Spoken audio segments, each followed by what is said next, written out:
గాంధీ నెహ్రూ కుటుంబం కంచుకోటలైన రాయ్బరేలీ అమేథీ స్థానాలపై కాంగ్రెస్ లో సస్పెన్స్ వీడింది. రాహుల్ గాంధీ రాయ్బరేలీ నుండి పోటీలో దిగుతున్నారు. ప్రియాంక గాంధీ ఈ ఎన్నికల్లో పోటీకి దూరంగా ఉంటున్నారు. రాహుల్ కేరళలో వాయనాడ్తో పాటు రాయ్బరేలీ నుండి కూడా బరిలో దిగుతున్నారు. రాయ్బరేలీ నుండి ఇవాళ రాహుల్ నామినేషన్ వేస్తారు.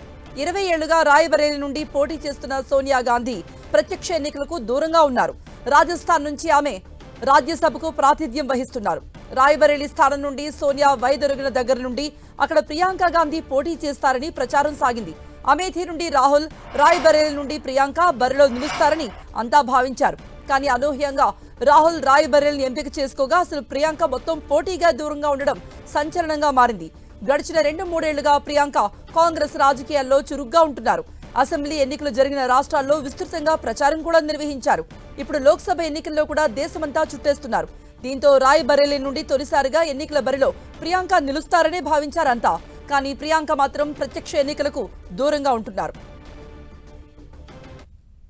ఇక అమేథీ నుండి కిషోరీలాల్ శర్మ పోటీ చేస్తున్నారు. 2004, 2009, 2014లో అమేథీ నుండి లోక్సభకు ప్రాతినిధ్యాన్ని వహించిన రాహుల్ 2019 ఎన్నికలలో బీజేపీ అభ్యర్థి స్మృతి ఇరానీ చేతిలో ఓడిపోయారు. ఆ ఎన్నికల్లో అమేథీతో పాటు వాయనాడ్ నుండి పోటీ చేసిన రాహుల్ కేరళ నుండి గెలుపొందారు. ఈ ఎన్నికల్లో కూడా వాయనాడ్ను ఆయన విడిచిపెట్టలేదు. వాయనాడ్తో పాటు రాహుల్ అమేథీలో కూడా పోటీ చేస్తారని భావించినప్పటికీ ఆ స్థానంలో బరిలో నిలిచేందుకు ఆయన సుముఖత వ్యక్తం చేయలేదు. దీంతో గాంధీ కుటుంబానికి నమ్మిన బంటైన కిషోరీలాల్ శర్మను కాంగ్రెస్ అభ్యర్థిగా ప్రకటించింది. రాయ్బరేలీ నుండి రాహుల్, అమేథీ నుండి కిషోరీలాల్ శర్మ పేర్లతో తుది జాబితా విడుదల చేసింది కాంగ్రెస్. అమేథీ నుండి బీజేపీ తరఫున ఎన్నికలలో కూడా స్మృతి ఇరానీయే పోటీ చేస్తున్నారు.